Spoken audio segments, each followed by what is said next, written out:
Is it up to the moderator to start, or will some of the organizers give me a sign? We can go ahead. Okay.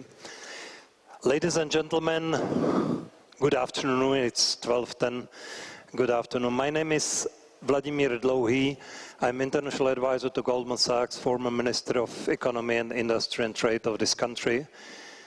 And I'm very pleased and honored that I have been asked by the organizers of Forum 2000 to chair this extraordinary panel on a topic which is very proper in today's world and which we all tend to discuss all the time, and which we will probably not conclude successfully today, but nevertheless we have two excellent and extraordinary speakers. The plan of the panel is as follows. After a short introduction, I will give floor to both panelists to have up to 15 minutes the introductory remark. Then we have jointly agreed on a couple of points to discuss, and obviously I will also allow for some discussion. One word of warning: your moderator is teaching from 2 p.m. intermediate course of macroeconomics at Charles University, and I consider teaching the students even more important than panels with the Nobel Prize winners. I hope, Joe, you agree with me, because teaching the students is a sacred thing. So I'm going to finish at 1:40 p.m. sharp. So without any other ado, let me go ahead and let me first introduce Professor Joseph Stiglitz. That is extremely difficult to introduce not only Joe Stiglitz, but both of our panelists. If you Wikipedia them, you will get such a bunch of pages if you print it on both of them. Both of them are well-known economists. Professor Stiglitz is a Nobel Prize holder for economics. He has a very extensive academic research beyond him. He is one of the most known and vocal economists in today's world. But not only that, Professor Stiglitz has also a very strong record of the participation in the public sector, being chairman of the economic advisors to presidents of the United States, being chief economist for the World Bank, and many other positions. You might disagree with Professor Stiglitz, but I would like to use this opportunity and to pay my deep respect both for the academic achievement and also for the vigor with which you are pursuing your views, despite the fact there might be a lot of not misunderstanding, but disagreement between two of us. Joe, the floor is yours. Thank you very much. Well, thank you very much. What I want to do is, this particular discussion is a continuation in some sense of the discussion we had last night. Everybody's in favor, in some sense, of a rule of law. The question is, what kind of rule of law? How do we construct it? How do we make sure that we actually have a just rule of law? Because as I pointed out last night, rules of law can be used to maintain injustice, inequities. In the case of the United States, we had Jim Crow laws. In the case of credit markets in the United States, the legal framework has been used to throw people out of their houses, even when they don't owe money. We've introduced in the United States a form of indentured servitude, where if people get too much debt, they have to work the rest of their life, giving 25% of their income to banks with no discharge. There is a really incredible possibility of using rule of law as a mechanism of oppression. And so one has to understand that history to understand it's not an objection to the rule of law, but an emphasis of what kind of rule of law, how is the rule of law enforced. So I ended my talk by pointing out that if we're going to have an effective rule of law, we have to have transparency, we have to have democratic accountability, we have to have a recognition of certain basic rights. So I want to focus, this discussion this morning focuses on one aspect of the rule of law, which is property rights. And we have to understand that all property rights are accompanied by restrictions, and there ought to be responsibilities with rights. And quite often we forget that kind of balance. Let me give you an example. An owner of a property has to, in most societies, there are certain rights of way, the ability to trespass under certain conditions. So it's not an unfettered right. All rights are accompanied by restrictions. And there are also responsibilities. For instance, if you own property, you cannot make it a toxic waste dump, because if you do, that will have effect on neighbors. And that is the basic principle of all law. The reason we have regulations is because what one individual does can harm others.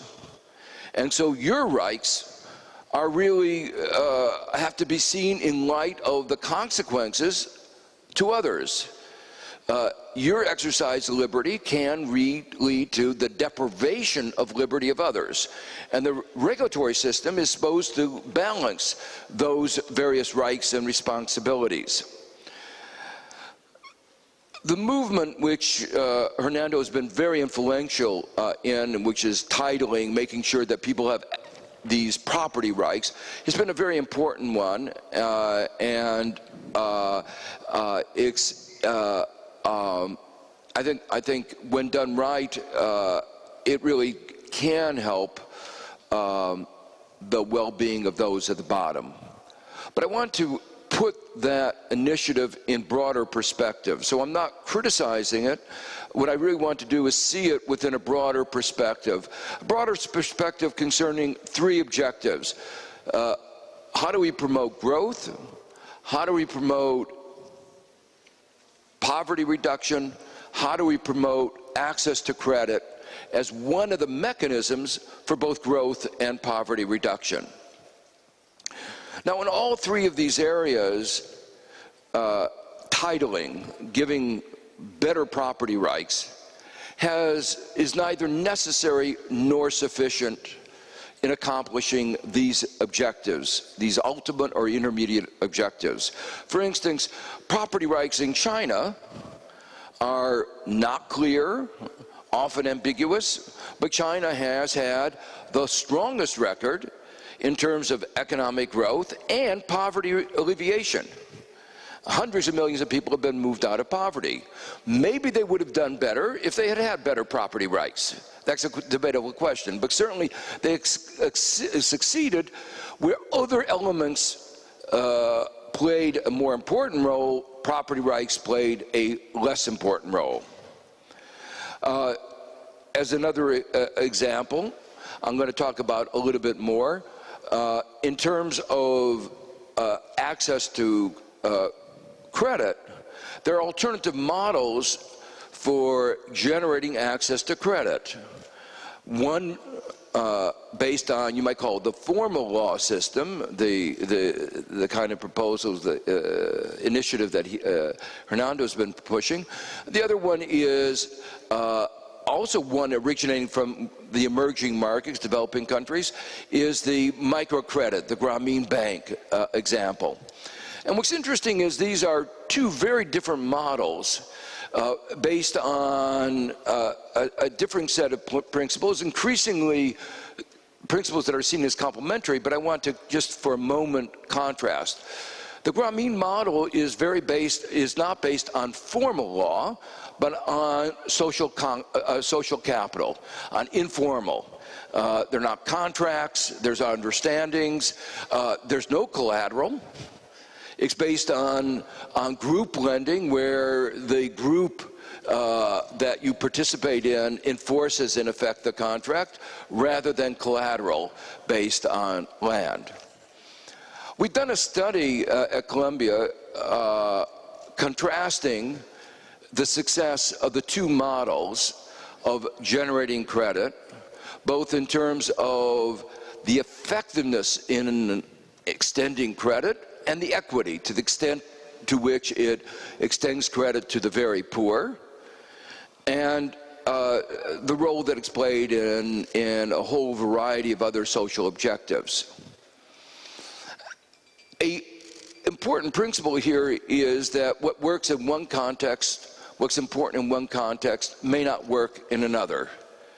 So that when we think about the problems of poverty alleviation, problems of extending credit, it is very important to be very sensitive to the context in which these problems are being addressed, and what might work in one country may not work in another. In Bangladesh, the microcredit scheme has been enormously successful in extending credit. Interestingly, it's also been enormously successful in poverty alleviation. So successful, this almost never happens, that the impacts have been felt at the macroeconomic level. We have lots of experiments where we have impacts on a few individuals. Almost never do they show up in the aggregate statistics. In the case of the initiatives, and it's not just Grameen, it's BRAC, it's a whole set of microcredit institutions which have spread around the whole country, they have had an enormous social and economic impact in that country. What is clear is that that model has worked well in Bangladesh. It has worked well not only for extending credit very extensively, but worked well for reducing poverty and for developing, this is a loose concept, we don't have time to develop, but social capital. In other words, it has really changed the social dynamics. It has been very important in extending the rights of women. That explicitly part of their, it was conceived not just as a credit program, but as a program aimed at the poorest of the poor and changing the nature of the society so that women would have more economic rights. The balance of economic powers would change. Like one aspect of it was that they decided that it was important, the old systems where you could get divorced by the male saying, I divorced thee 3 times, that was against the law. They changed the Constitution, but they said we actually have to implement it. How do we change the culture? Well, what they did is they decided that you could get a mortgage, but it had to be in the name of the woman. And when they did that, that changed society. Because then when he said, I divorced thee 3 times, she said, leave the house. And that changed the balance of power and changed what happened. So it was a very clear concept of what was involved in changing society. When that idea got transplanted, spread around the world, sometimes it worked. Když tuto myšlenku potom rozšířili jinde do světa, tak někde to fungovalo, někde ne. Někdy se ztratilo to podstatné. Jedna věc, proč ta záležitost byla tak úspěšná, byla ta, že to nebylo kvůli získání zisku, bylo to hnutí v rámci občanské společnosti. A když to potom přesunulo do jiných zemí, jako Indie, kde do toho vstoupil prvek zisku, tak ten model se změnil. A to, co měli pak v Indii, byla jejich verze amerických problémů s nekvalitními subprime hypotékami. Tam prostě se přišlo na to, že chudé lidi je možné dále vykořisťovat. A mikroúvěry, k těm se přistupovalo podobně jako v Americe k subprime hypotékám. Takže namísto pomoci chudým, chudí klesali. So not of prosperity, but impoverization. Well, it's the same problem in a way with titling programs. When people have rights to land, you can circumscribe those rights in a variety of ways. In some countries, people have the right to collateralize the produce of the land, what's produced, but not to collateralize the land itself. Now, why would you not do that? Because not collateralizing the land means that you can't unleash as much credit. The argument is the following, that if people can collateralize the land, borrow against it, and there's a bad harvest or something untoward happens, their parents get sick, they have to borrow, they can lose their land. And if they lose their land, they lose their means of livelihood, and they become landless laborers. And the landless in all societies are the worst off. And from an economic point of view, it actually introduces an inefficiency. Because landless workers, say in many countries, engage in what is called sharecropping. It's a system where you share the proceeds of the land with the workers, the tenants, the people who work at, getting 50% of the proceeds. It's like a 50% tax. And it squashes incentives and squashes, it leads to impoverization. It introduces an agency problem and introduces an important inefficiency. And the result is the economy is less productive. So the bottom line is that in very poor countries, without adequate social protections, where weather is variable, that unfettered property rights, unlimited collateralization can lead to impoverization.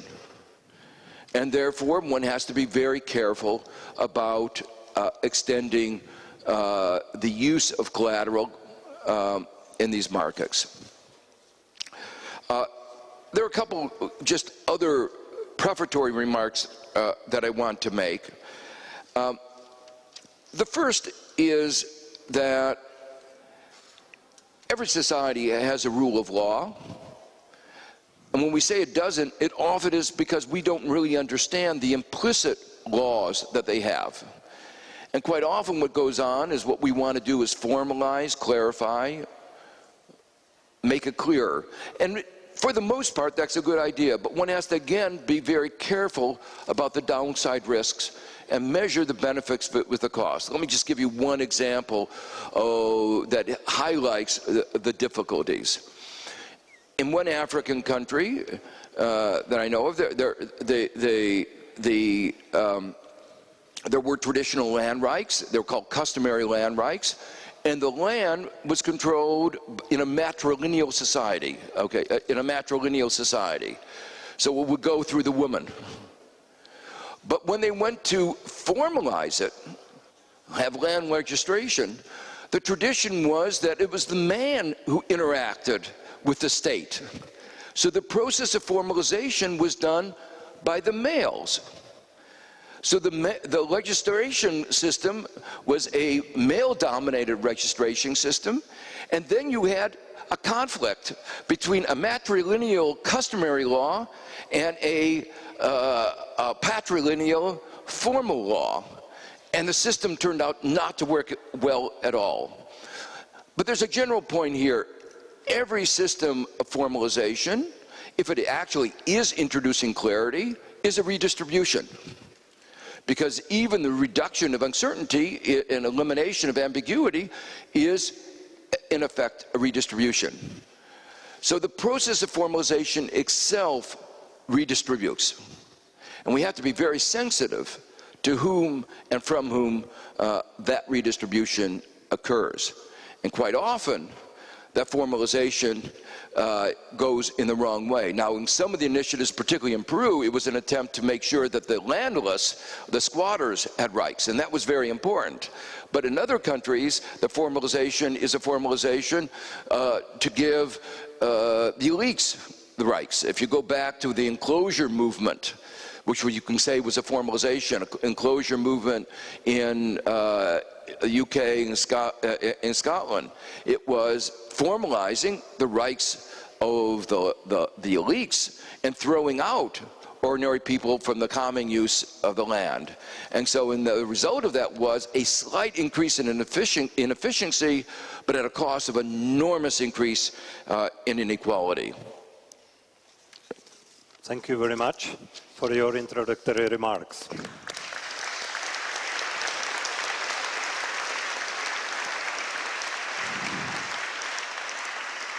I did make some points, and I also have prepared 4 points to discuss later. Professor, you covered most of them indirectly, but I will be happy to come back. Let me turn to our second panelist, Mr.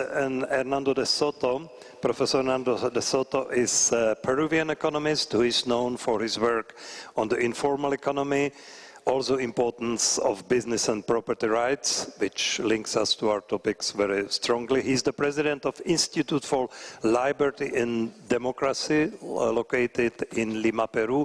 But also, Mr. De Soto has a very strong record for working for international economic institutions, being advisor to former presidents of his country. And he's another very well-known economist who we are all pleased accepted the invitation for being with us today. Mr. De Soto, please. Thank you very much. I'm delighted to be here, and again with Joe. We've worked together in Switzerland at a certain moment, so we know each other. Well, I thought that yesterday you were superb when you gave your very formal speech. It was fascinating because you went directly into the problems that we face today. I don't know how much you agree, but I think we're going into a very strong, very dangerous recession time. And I want to talk a little bit about that, follow up what you said, and follow up your division of the issues of the rule of law. You said rule of law, as you say, context is everything. But you said there concretely that transparency was an important part of the rule of law, inclusiveness was an important part. In other words, it had to be embedded in society, were your words. And thirdly, you talked about democratic accountability, and I couldn't agree more. Now, what I'd like to do, you've talked about developing countries, I'd like to talk about your country and about property rights in your country. It's always interesting from the window outside looking in. Now, let me tell you why I'm very concerned about property rights in your country, as opposed to in my country. It all started more or less for me, as a personal experience, in September 2008.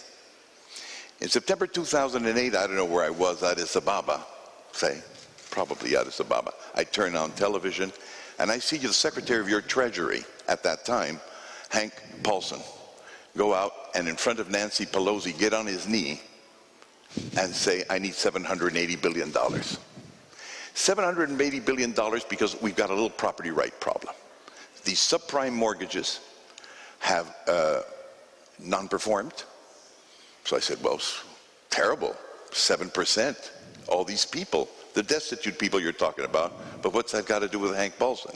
He says, the thing is that all of these property rights have been mortgaged, and these mortgages have been turned into mortgage-backed securities, and these mortgage-backed securities have in turn been trading credit debt obligations, and so on, and he shows a generation of about 16 steps, and it ends up in something called the derivatives. And because we don't know where these troubled assets, the toxic assets are, obviously, if they stay there, it will toxify the whole area. So I want to take them out. And I've established a program for that called the Troubled Assets Relief Program. So I'm going after them. And I got to buy them and surgically remove them so that everybody stops thinking of a run on the banks. Good. I move on. I'm in Cairo.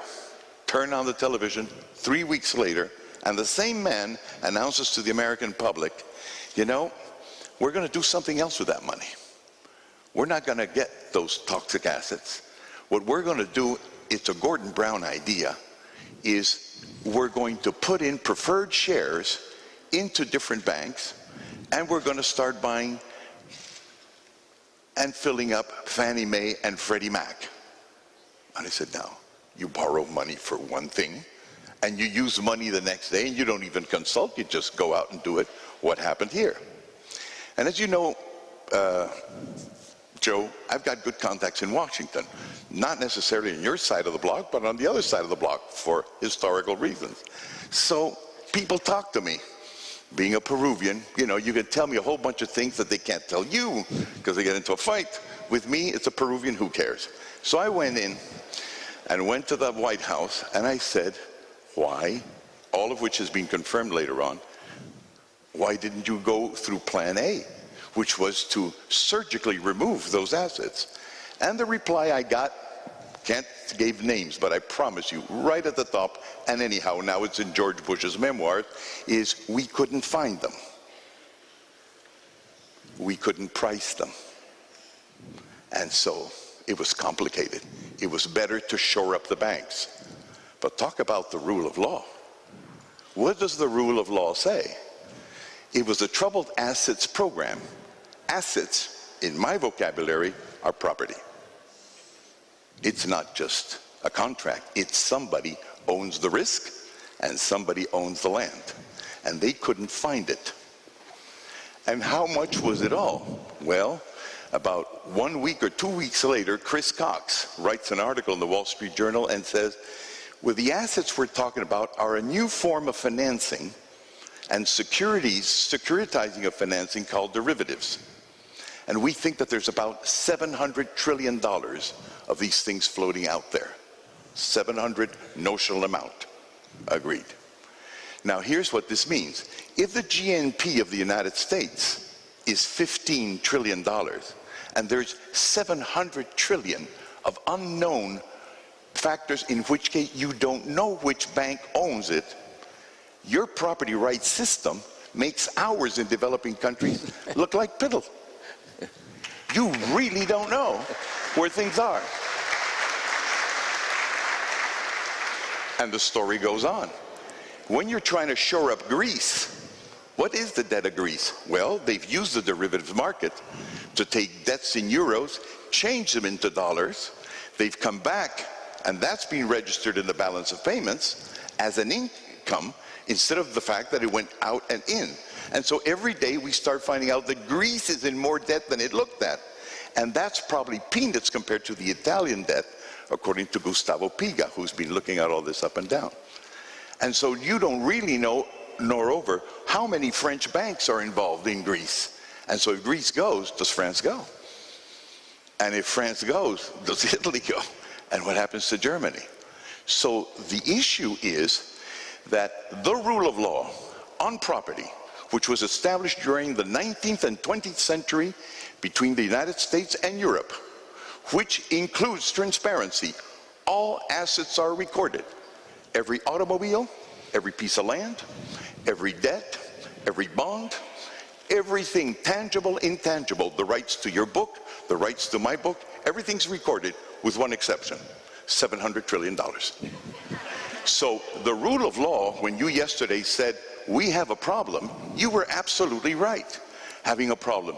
I think we are in front of an immense crisis where the most developed countries in the world have forgotten that you have to have transparency, but it's not even transparency. Transparency is the work of our good friend Peter Reigen. It's really about something else. It's about truth. Because a property right doesn't give you a piece of paper that says you own something. That's a small part of any deed. It tells you what the relationships are between different people regarding an issue. So it is like Ludwig Wittgenstein, who established the universe is composed of things in relationship to each other.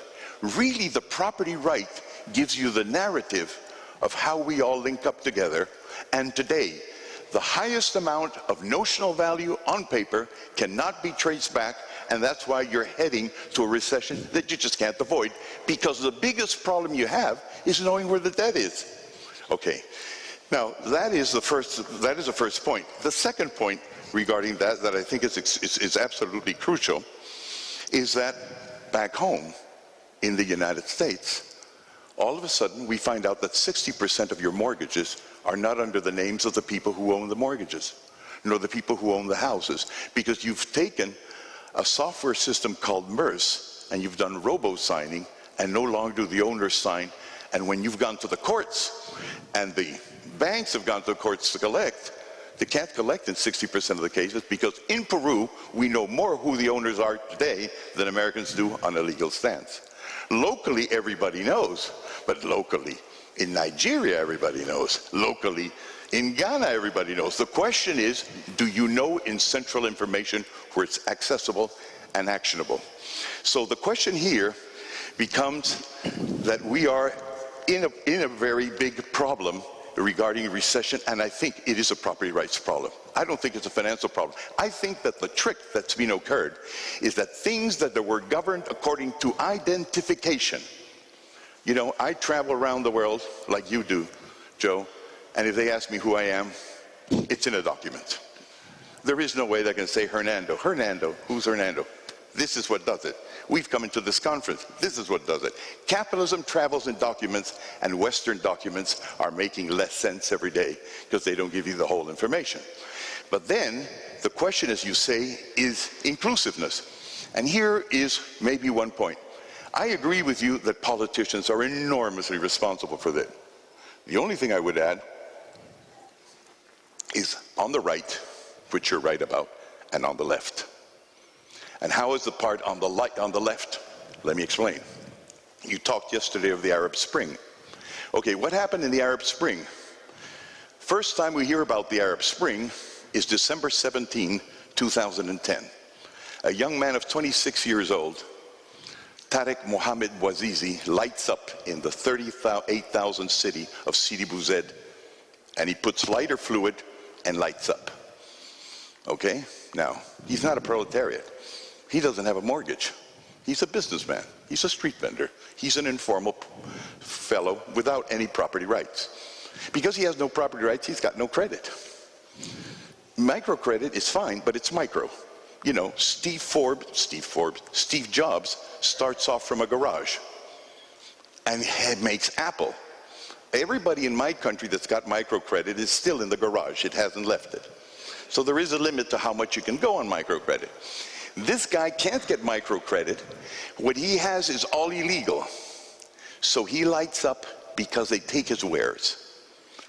He lights up because they take everything he's got, his electronic scale, the crates of apples, the crates of bananas, whatever it is, they take it up and they forbid him to be on the sidewalk because even though he tries to comply with the law, he can't get in the law, and they take away his capital and his resource. Now, here's the thing that's important. He's a poor capitalist. That exists too. He never saw a salary. Like 80% of the people in Tunisia or Peru, they never saw a salary. They see profits. But to identify profits as a poor issue, you've got to do a little bit of penetration. Now, here's the interesting part about it.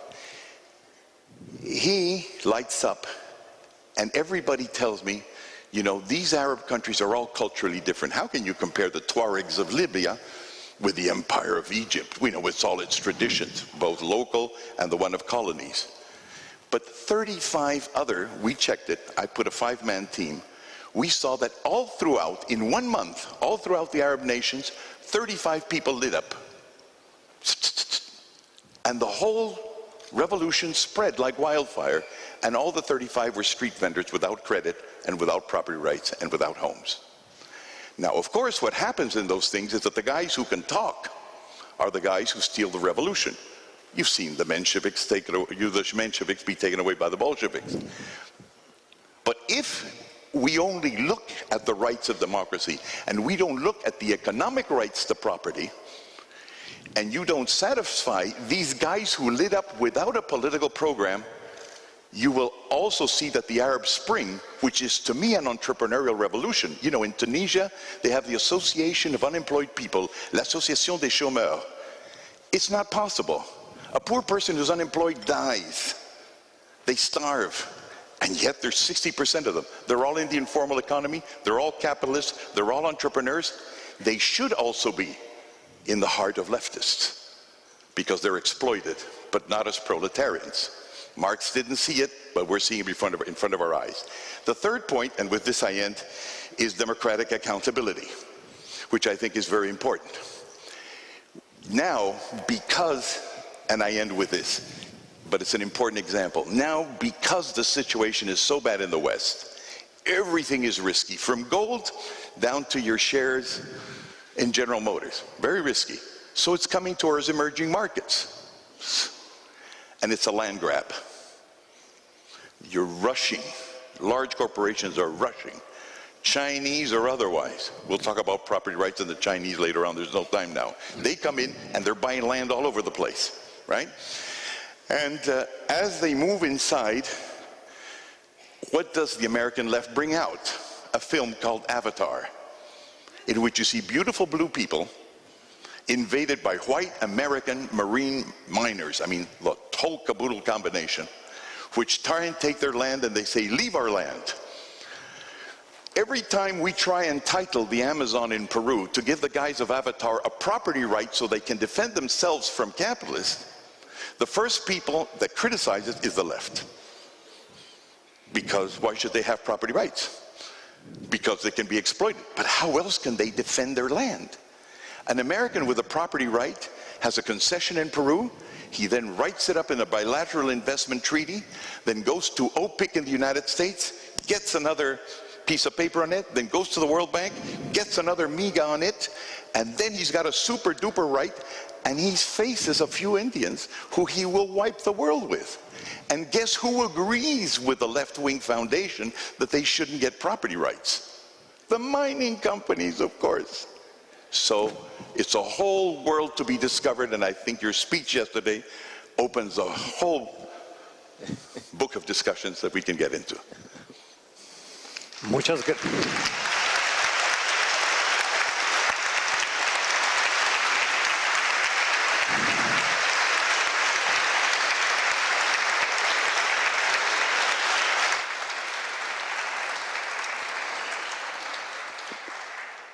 Muchas gracias, caballero. With a real Latin American elan, Professor de Soto made his presentation. But I'm not professor, just by the way. Mr. de Soto. He's a professor. I'm a Mr. de humble Soto activist. made his presentation. Anyway, you cannot deny a Latin American elan. As a moderator, let me resort to Plan B. Plan A, I have prepared my 4 points, because I believe now Professor Stiglitz made his comments in a more general way, while Mr. de Soto, as a matter of fact, reacted to yesterday's speech of Professor Stiglitz. I think it is fair now, Joe, if you want to use the opportunity, whether you don't want immediately to react to some of the points Mr. de Soto made. For me, especially the first point is very interesting, and let me admit I'm not entirely impartial here. Well, on the first point, I think there's a sense in which he's absolutely right. In a way, this focuses more on the rule of law than the narrow issue of property rights. The question was, to what extent in the whole process of the crisis did they follow the rule of law? At the very beginning, when the Fed acted to bail out AIG, even Paul Volcker raised the question, was this consistent with the law? Now, there's always ambiguity. There was one provision in the law that said you can do certain things under an emergency. And of course, we all know that dictatorships always use that emergency provision to give them a blank check. And the Fed used that emergency provision, interpreted very broadly, to give them license to bail out an insurance company, not a bank, an insurance company, because it was necessary, they thought, for preserving the financial system. Now, there were other ways they could have done it. They could have used the rule of law, conservatorship. We have ways of dealing with overextended banks, but they wanted to transfer, one interpretation, huge amounts of money from the rest of our taxpayers to, as it turned out, after they didn't want to tell us where the money went, but the money that went from AIG then eventually went to Goldman Sachs. They didn't want to tell us, and we finally used the Freedom of Information Act to find that out. And to some other, as well as to some other foreign banks. As I said, Paul Volcker raised the question, was this consistent with the law? And it will never go to court to be resolved. It's water over the dam. In the bill that Hank Paulson brought to Congress, was first rejected. It was a 5-page bill, or maybe 3-page, that said, give me a blank check of $800 billion to do what I want. And Congress rightly said, we don't give blank checks of $800 billion to anybody, even if we trust them. And they weren't sure they trusted him. But it was interesting here, in the actual passage of the bill, there were many of us who believed that the Hank Paulson's approach of TARP, Troubled Asset Relief Program, and they have such beautiful names for this. They didn't want to call it toxic assets, so they called it troubled assets. And a little later, Geithner changed the name to legacy assets, as if to elevate them from junk all the way to legacy. It sounds good. So, but many of us recognized that they would never be able to price these in a way that was consistent with openness and transparency. In fact, many of us suspected the whole objective was lack of transparency. Because nobody could price it, you could buy it at undervalued prices and transfer a gift to the banks with no one really knowing that had been done. That kind of gift, that kind of transfer at non-market prices has been done all over the world. I as chief economist of the World Bank, I've seen these kinds of transfers within the law, but still really subverting basic principles of economic justice all over the world. And when the crisis began, I thought, and interestingly, the former chief economist of the IMF both thought, we saw this coming in the United States. And it's actually, so we said, if you can't do it in an open and transparent way, you have to figure out another way of doing it. And so we got in the legislation the right for them to do the equity injection. So they weren't violating the law when they did it. It was an explicit provision that was put in there by some of us who said they are never going to succeed in buying the troubled asset because they are inherently non-transparent. Now, let me make a couple of other points here. The first is, this lack of transparency is not an accident. It's deliberate. The banks make money because in non-transparent markets. When you have a competitive market, you can see the principle of economics, intense competition drives prices down to zero, profits down to zero. Competitive markets, when they're really competitive, there are no profits. And in a world without profits isn't very interesting to most of the business community. It's boring. And one of the things that we try to do at the business school is to teach people how to erect non-competitive systems, because they're interested in making money. They're not interested in, that's the point. So how do you create money? You create barriers to entry. You work to create non-competitive situations. And the banks have done a fantastic job at doing that. The interesting thing here is this hasn't changed. With all the regulatory reform, all the statements after 2008 saying we have to reform, nothing's happened. Why? Because the banks know that this is how they make money, and they have resisted transparency. And so we still have non-transparent, over-the-counter derivatives. Why is this important to all of you? Well, right now, there's a risk of another financial meltdown. And the point that Hernando made about 2008 is absolutely true today. No one knows where the liabilities are. No one knows if the Greek bonds go down, which banks in which countries are going to suffer. It's totally murky, totally non-transparent. All within the law, let me make clear. This is the legal framework that we've created. This is the legal framework that they used their money to buy in the United States and in other countries. And that's, why is that so important?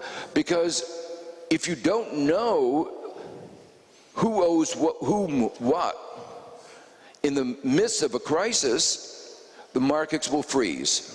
And when the markets freeze, the credit flow will stop and the economy will go down. So I think this is really important, and he's absolutely right that we still haven't achieved transparency.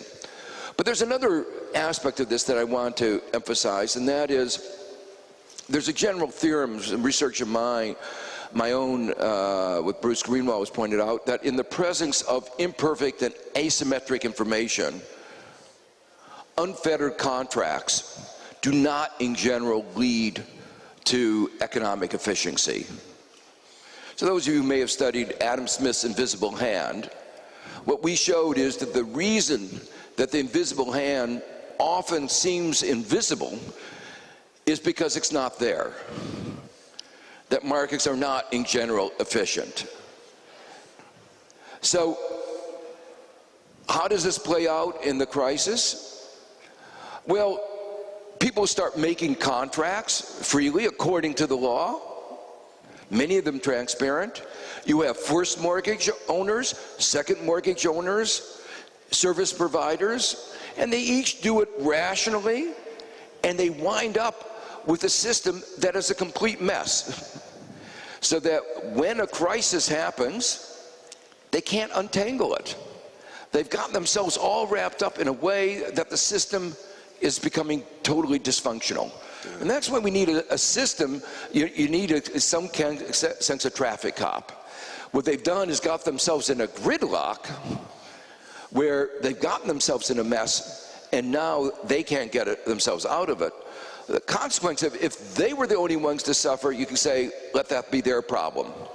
But because they've gotten themselves into a mess and in a way exploiting, engaging in predatory lending against the poorest Americans, millions of Americans are suffering. Our whole economy is suffering. The global economy is suffering.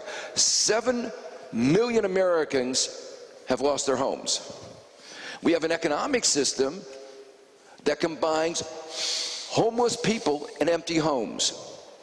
That's not a way a good economic system is supposed to operate. That's the way our system is today functioning.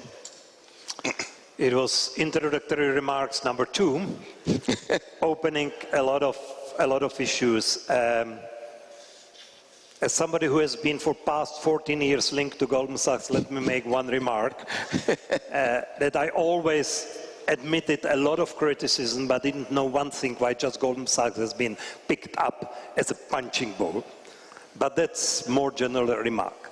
But there is one question I would like to raise. I'm also a former politician. I could have imagined how extremely difficult decision back in September 2008, these people, the American politicians, must have faced, and I can very well understand how they must have been under the pressure that if you allow large systemic financial institutions to fail, there will be a huge impact not only for the American economy but the whole global economy. And it's relatively easy to be an independent commentator, professor, academician, or whoever, and to be somebody who is elected and being responsible for the welfare of not only its own nation, his own nation, but for the whole world.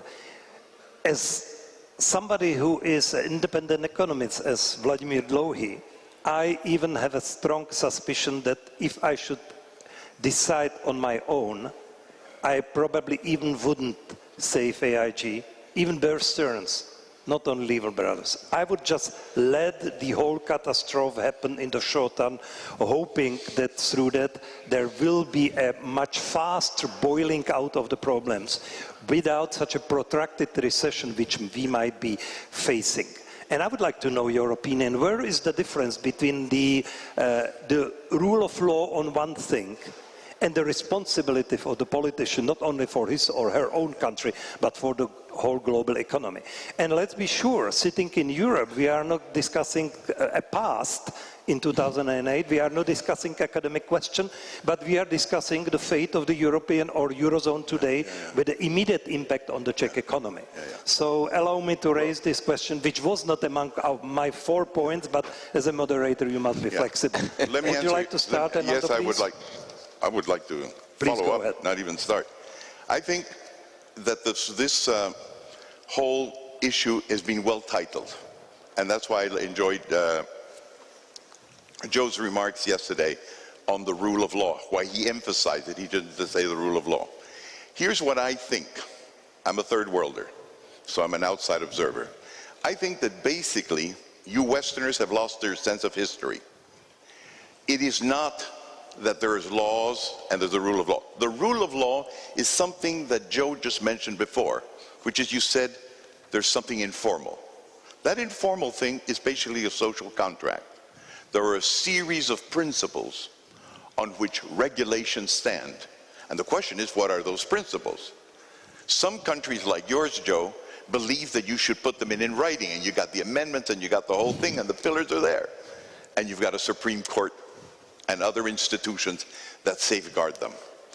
In other cases, like the Brits, they believe that you don't finagle with that. You know them, and you should be there. Now, I believe that the law has different stages, and that the fundamental stages of the rule of law, which is not law and order, it's the rule of law, have actually been broken. Back in the 18th and 19th century, Westerners went out and fought against feudalism and patrimonialism, where everything was in a few hands and there was no transparency whatsoever. That was the very characteristic of feudalism. You just didn't know it because common folk didn't have the right to know what rich folk had. That was basically it. When the market economy comes along, when liberals of all sorts come along, they say, no more of that. We're going to distribute or redistribute these assets so that everybody can become a property owner. But against that, we're going to record it. And all over the United States, log cabin rights, corn rights, you couldn't even have a gold rush. I mean, first thing you went and took over Mexico, which wasn't yours, by the way, and split it into 800 parts and immediately titled it. Everything's out in the open. So one part of the rule of law always was everything you have is recorded. It's there. It's in all your constitutions. They are recorded. And here come all of these financial types and don't record it. They violated the rule of law. Now, it was done with sleight of hand. What was the sleight of hand? 2 departments of law in American universities, property law and contract law. Then a few types start saying, why don't we pass this on to contract law? It's a lot more fluid. It really isn't an asset. It really is finance. Bang! They've been planning this for ages and they screwed you. And in the process, they're going to screw us because there's no way that you can go down without us going down one way or another. First violation of the rule of law. Second one, erga omnes. The rule of property law is all about erga omnes, which is what you mentioned yesterday, which I was so happy to hear you. It is externalities. Erga omnes means that you cannot write a law on property that doesn't take interest of third parties, which is why you have encumbrances, which is why you have easements, which is why you have mortgages. A property record tells you all of that. All of a sudden, derivatives don't give you erga omnes. They left externalities behind. They tricked us. There's a third thing, which is all finance is aligned to improvements. How did you distribute property in the United States when you distributed improvements, right? In other words, somebody had a land, How did you improve it? If you were a railroad company, you put in the rails. Coming in a while. I'm not taking more time than Joe. I just don't want this panel to be a full criticism of the United States. No, don't worry. They're not worried about it. They're criticized all over the world. And besides, he started criticizing at the beginning. Don't put us in the criticism of the United States. Okay. You Europeans have a problem with that. We please. don't. Okay, now, here's the issue. And it's not a criticism of the United States. I'm saying that they have the strong roots. And your roots were, there has to be an improvement. And you said it yesterday. You said that this was derivative instruments which made no improvement whatsoever except their own improvement. So let me just end with this. And by the way, let me extend my criticism to Europe because you're also failing because of your stuff. So everybody's in it. The only people that are not in it is our third worlders, and it's no merit. It's just that our bankers don't know as much as your bankers do. Otherwise, we'd be in it as well. So here's the big issue. Well, remember times 10 years ago. Yeah. Okay. Don't be so proud. All right. So here we go. There is a violation of the rule of law, and it is one that has a history. And it's got both a leftist and a rightist history. Jefferson, in 1819, in his collection of letters, says this country, the United States, is being ruined. And it's being ruined because a group of bankers have come around and created, and he uses for the first time the term fictitious capital. Capital which has absolutely no backing with property. Marx was 1 year old when he wrote that. Later, Marx comes around and says, these bankers have these problems. So we've seen this before, and they've come back again. And we've seen this before, and the reply is what you said. It's clarity, it's truth, and remembering that finance is to support production, not the other way around. Can I just answer your question? Definitely. If only I'm...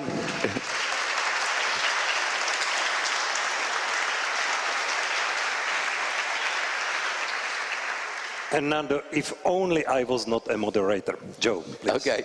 So let me just say, the last point that Hernando made is really important, that finance is supposed to serve production, the rest of our society, not just production, but the rest of our society, rather than the other way around, which is the way it's been. On the particular question that you asked is, could we have did we have to bail out the banks in the way we did to save the market economy? Do we have to violate, in some sense, the rule of law? And the answer is, in my view, no. We had in the books in the United States laws that dealt with how to deal with banks that couldn't pay what they owed. They're called laws about conservatorship. And what the big mistake that we made was confusing saving the bank with saving the bankers. Saving the bankers' shareholders, saving the bankers' bondholders. So we could have saved, say, take Citibank, for instance. It had over $300 billion of long-term bondholders.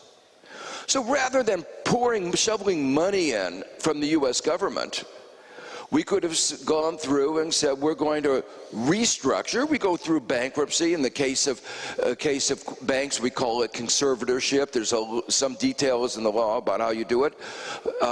And the basic difference between bankruptcy and conservatorship is that in the case of bankruptcy, you wait until the firm can't pay its bills. In the case of banks, where they're entrusted with other people's money, you don't want to wait that long. When you put your ATM card, your debit card, into the ATM machine and it comes back saying insufficient funds, you want it to be because there are insufficient funds in your bank account, not because the bank has insufficient funds. So we have rules that say that you close down banks before they hit that bottom. But when they do that, the shareholders are supposed to lose everything. The bondholders become the next source of protection. And only if the bondholders and the shareholders get all wiped out and there's nothing left, does the taxpayer come in to protect the depositor. Because it's important to protect the depositor because you don't want runs on banks. So this basic principle has been the principle of banking system.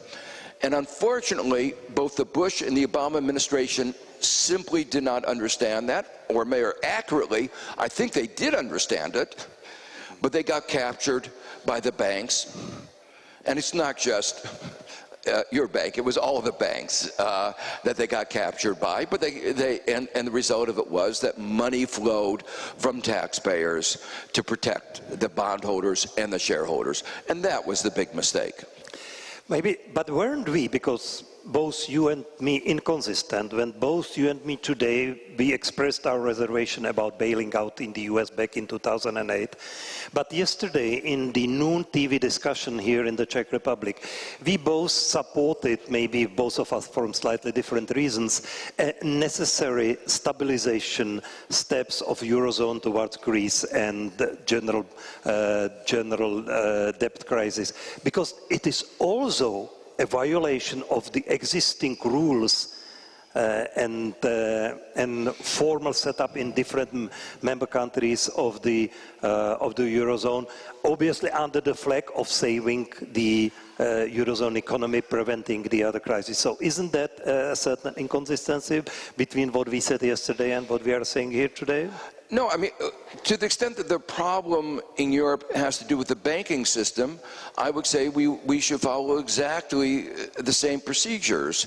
The shareholders and the bondholders are the ones who should be the first line of defense, and only then, only if there's not enough money, we will have to protect the financial system, but it's only after the shareholders and the bondholders have paid the price that we come in with government assistance. The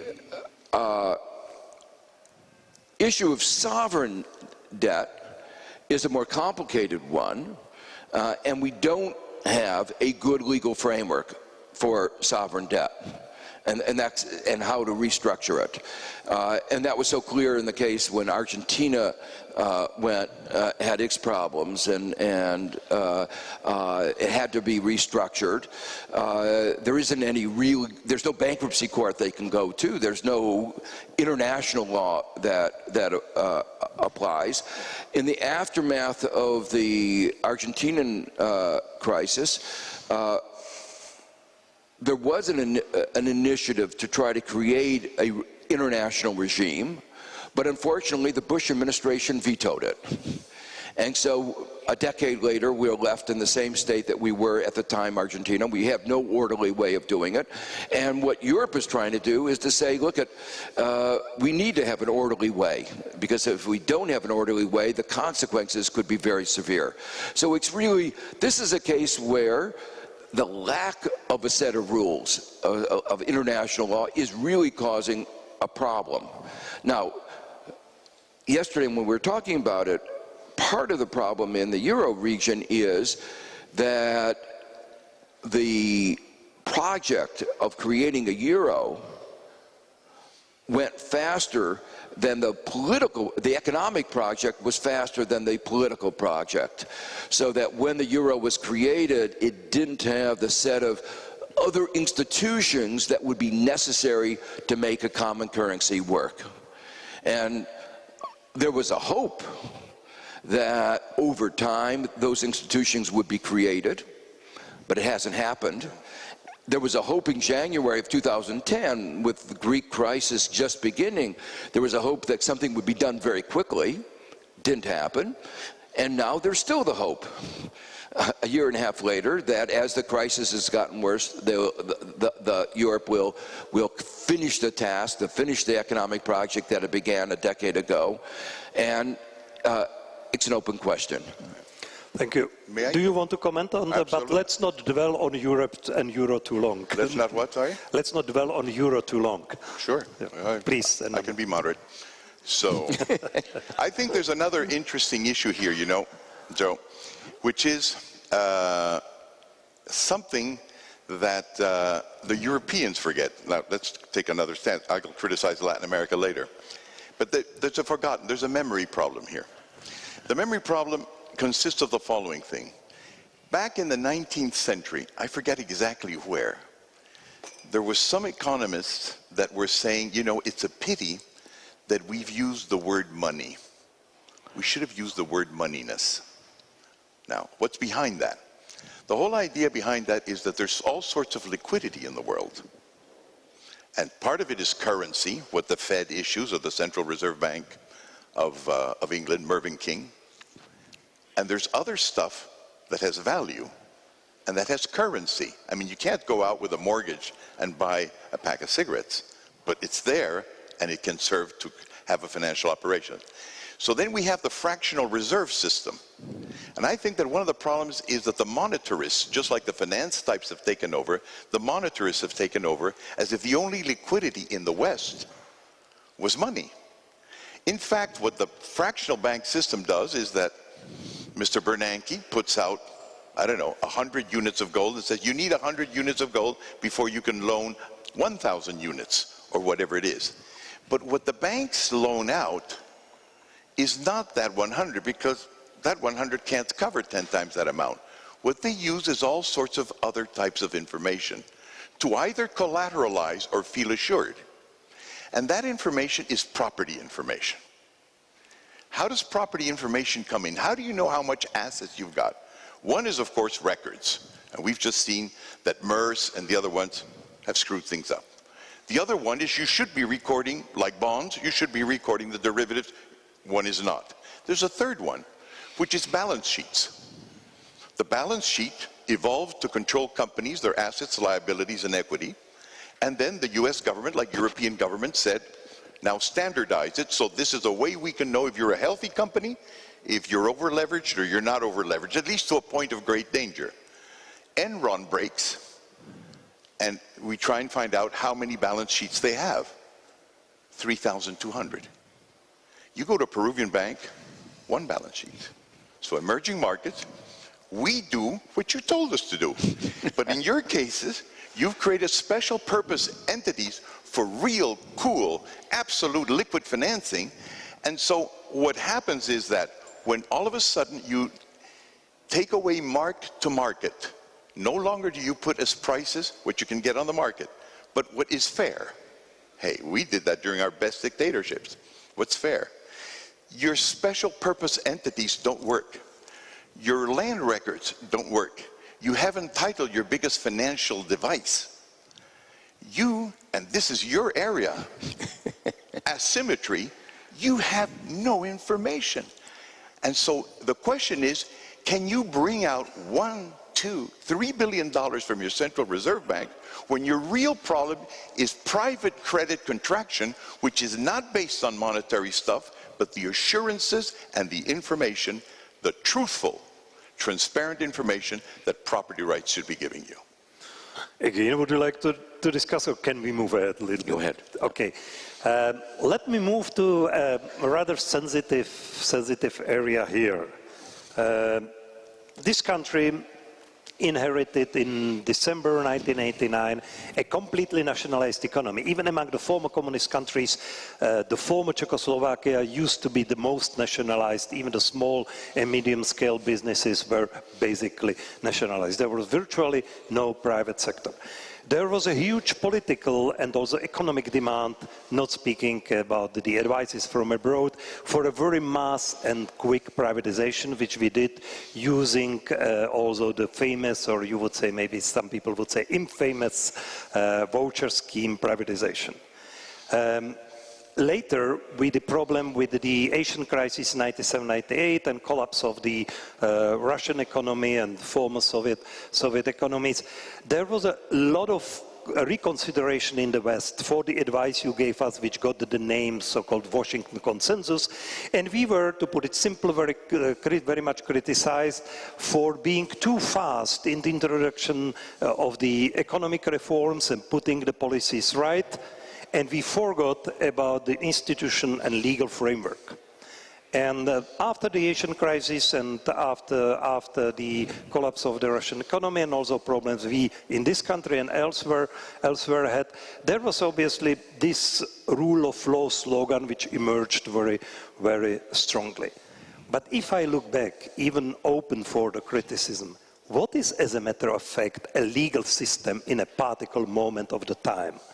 What was the legal system back in 1991 when this country started to decide about mass privatization? And my bottom line is that legal system is always in the state of flux. The regulatory framework of Western Europe and the United States was given to us and also to the third world countries as an example. But only 10 or 15 years later, the same countries came to the conclusion that their regulatory framework didn't prevent the repetition of the biggest economic crisis since the Great Depression.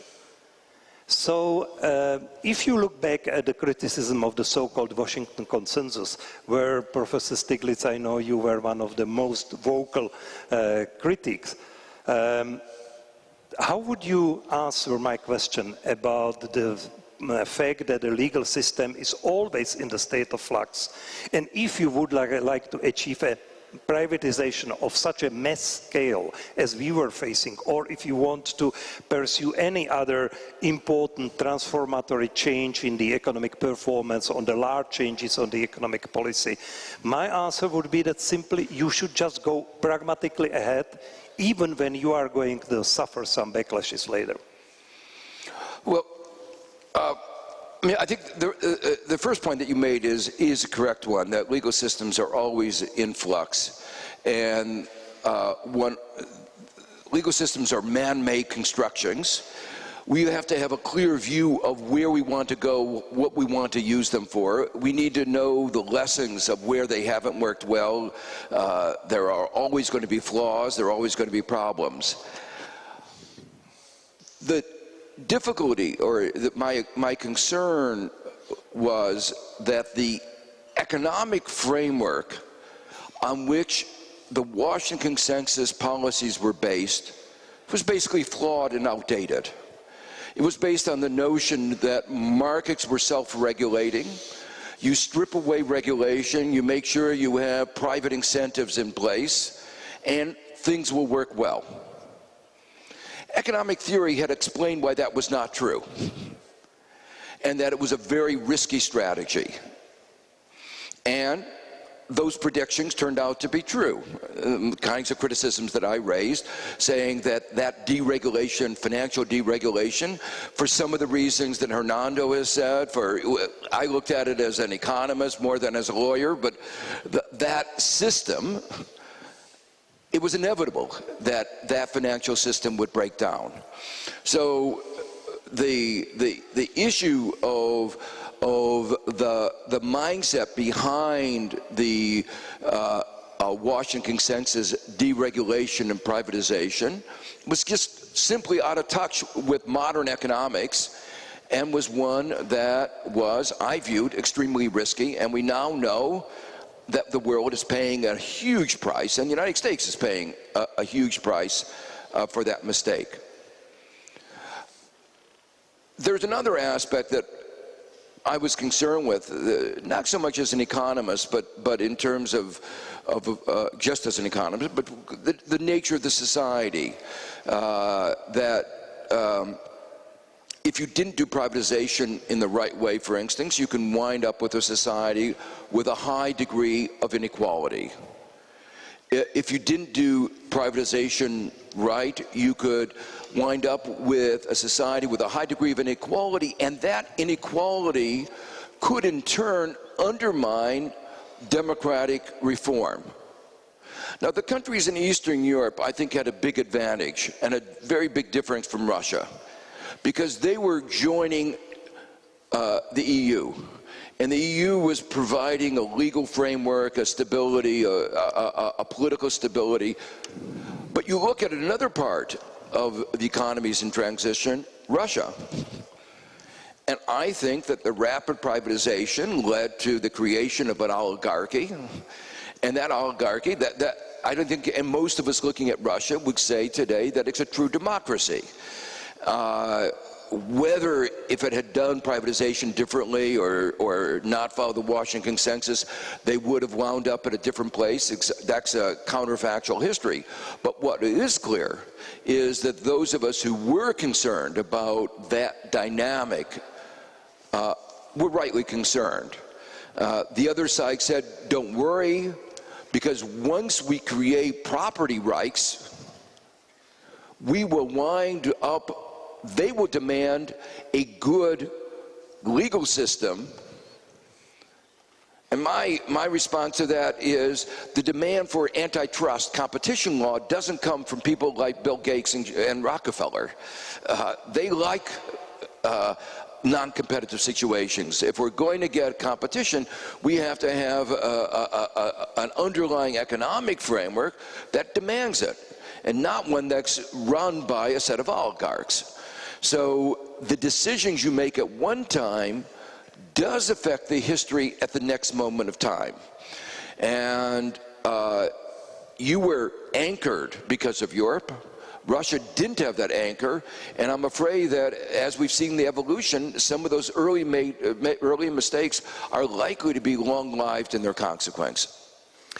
Allow me very shortly 3 comments. First, I believe the countries of Central Europe, Poland, Czech, Slovak, Slovenia, Hungary, their main anchor was not so much Europe or European Union, despite the fact that it played a very strongly role, but we have our own historical democratic anchor. That was crucial. Second, it's my very strong feeling that if we had waited for the proper legal framework, institutional framework in place, we wouldn't have been able to privatize so quickly as we did, and without that probably wouldn't have seen the re-emergence of the economic growth. And the third, the quality of putting proofs by eating. And the Central European economies, Poland, Czech, Slovak, Slovenia, to a less extent Hungary, but because of the recent policies, are able to weather the existing crisis much better than people expected at the beginning of the crisis. So it is, at least for me, a proof that we were able to lay down the very basic cornerstones of our economic performance, even despite not having, and that I 100% admit, a proper regulatory and legal framework from the very beginning. Would you like to make the comments on this issue, or? Sure. No, following up what you've said and what Joe was saying before, and I'm of course extremely interested in what Joe feels. I get my own feeling when with all the numbers we don't have, with all the hands in different pockets that we don't know what arm they belong to. But the fact that we don't know, when you've got the likes of a man like Lamfalussy in the Bank of International Settlements failing with Basel I and Basel II and III to get the banks to tell us what they've got and what contracts they got, and they still don't give them, and they still don't vote yes. And when you get the IMF giving political messages instead of telling banks what to do, I get the feeling that the whole, not only the Washington consensus, the whole San Francisco thing, whatever was good at that time when we start off with a clean slate, has sort of been outdated. They don't have the authority. How can you navigate without information? I mean, how can there be markets without knowledge?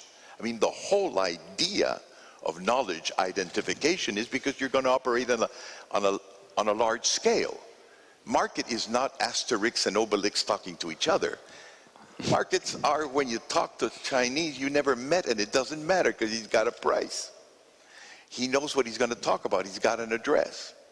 So the question is, in this world that we don't have this information, and that is basically being taken by speculators. Actually, speculating is a good idea. It means thinking. But, you know, people who have obviously made money at all our expense, because we know we're going to have to pay for that, and we are already paying for that, and we'll probably pay in spades as we go along.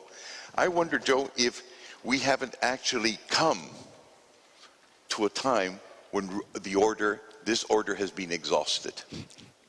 It's been exhausted, and like all things, unfortunately, in our history, hopefully it's not going to be a war, but it is a crisis that makes you go to the dentist. It's a crisis that makes you go to psychiatry, and it's a crisis that will make these people start talking seriously one day. Well, that we discussed slightly yesterday noon as well, whether our Euro-Atlantic civilization in the 21st century will not still be strong, but on a kind of a slowly declining trend, and whether a completely new model is not going to re-emerge during the 21st century.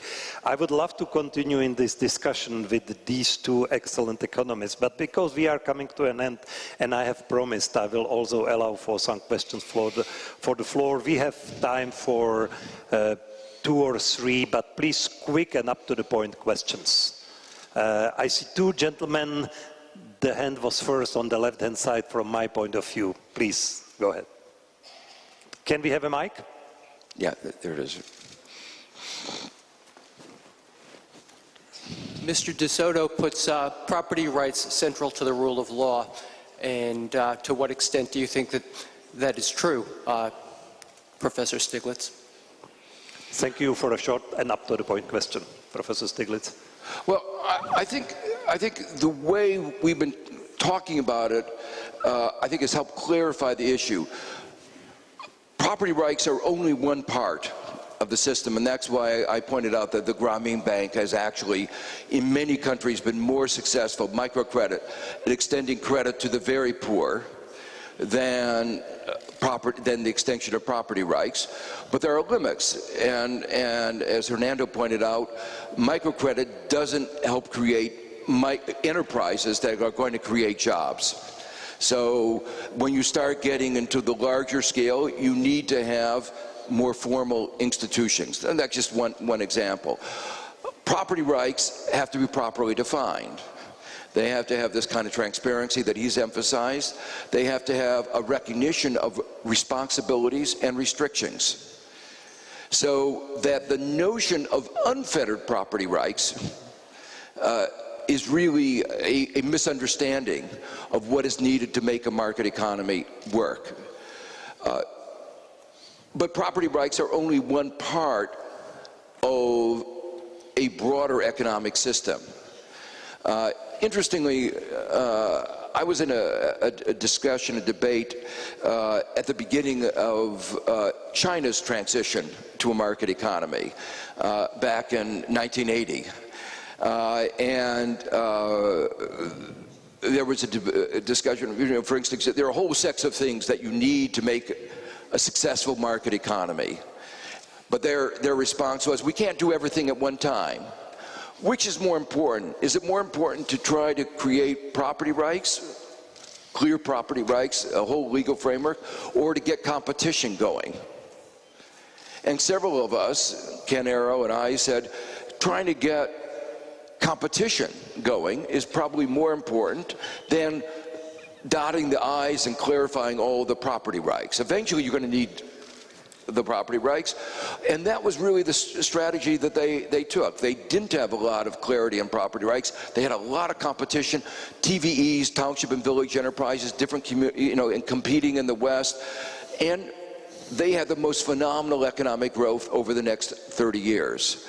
So those are examples of successes at different levels, micro level, poverty reduction, macro level, that have been done without the emphasis on property. But that doesn't say that over time property rights are important, but they have to be appropriately defined. What are the restrictions? One example of the kind of ambiguity is intellectual property rights. What are the boundaries? Again, like all law, it's man-made. The attempt to use intellectual property rights, make them overly broad, so that people in developing countries can't get access to life-saving medicine, seems to me wrong. And so that's a case where intellectual property rights are causing unnecessary deaths of thousands and thousands of people. Should you have the right, in the United States, we're having right now a very big legal battle, that there are 2 genes which, if you have those 2 genes, the probability of getting breast cancer is over 50%. Now, the owner, believe it or not, in American intellectual property law, somebody can own those genes. There's somebody who wants to be able to provide the test of those genes for nothing. It's important because if you have the genes, you want to take all kinds of preventive, to be very cautious and so forth. The owner of the gene says, no, we will only let you do it if you pay $5,000 or so. A lot of Americans don't have health insurance. Health insurance companies may not pay for the test, and people will die. The district court in the United States said it was not part of intellectual property right. The appellate court just recently said that's wrong. People can't own those genes. Well, this is a question of society to define where the boundaries are. And I think in that case, we're defining it in the wrong way, or at least the appellate decision said it was the wrong way. And there are a whole set of issues of that kind, but that's where the boundaries of property rights, the restrictions, the protections, the responsibilities are really something that have to be part of, as Hernando said, embedded in society, and we have to debate that, democratic accountability and transparency. Hernando, please, short comment because we are running out of time. Sure, of course. Well, you know, obviously, you need various things happening at the same time. You need competition, there's no doubt. I mean, that's the difference between the Soviet Union and the modern world, competition. There's no doubt about it. Or between kingdoms and a democratic society. Even in ideas, you need competition. Everything is born in friction of competition.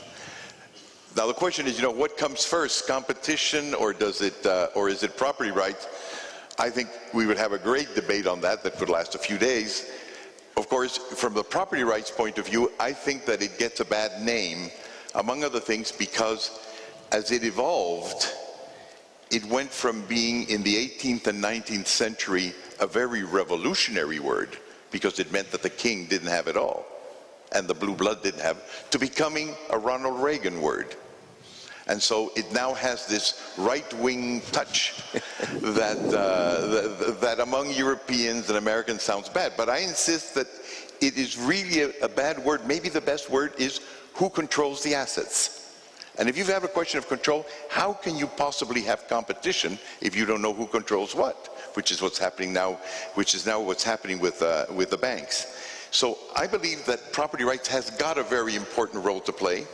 You can't have competition unless you know who owns what thing. These are people who own different things. The whole idea of the division of labor is essentially one of being able to know who divides property as well. And last but not least, it's important in everything. It's even important in credit. If you think of the Merchant of Venice, I think we all read in school The Merchant of Venice, Shylock, who gives you credit. Since you're both into the world of credit, gives a credit. Joe, do you remember how much the credit was? No, but do you remember the pound of flesh? Yeah. The property, the collateral. So I think property is very important. Well, let me apologize to all others. I have been given a very strict word from the organizers, and also I said that I'm going to teach from 2 o'clock. So let me conclude, and I will not make any professional conclusion because I do not feel apt and ready to generalize the conclusions of these two most distinguished economists and very nice gentlemen. Anyway, I believe it was a fascinating discussion. Thank you very much to both of you for coming to Prague, to participating at Forum 2000, and to participating at this panel. And thank you very much for your patience.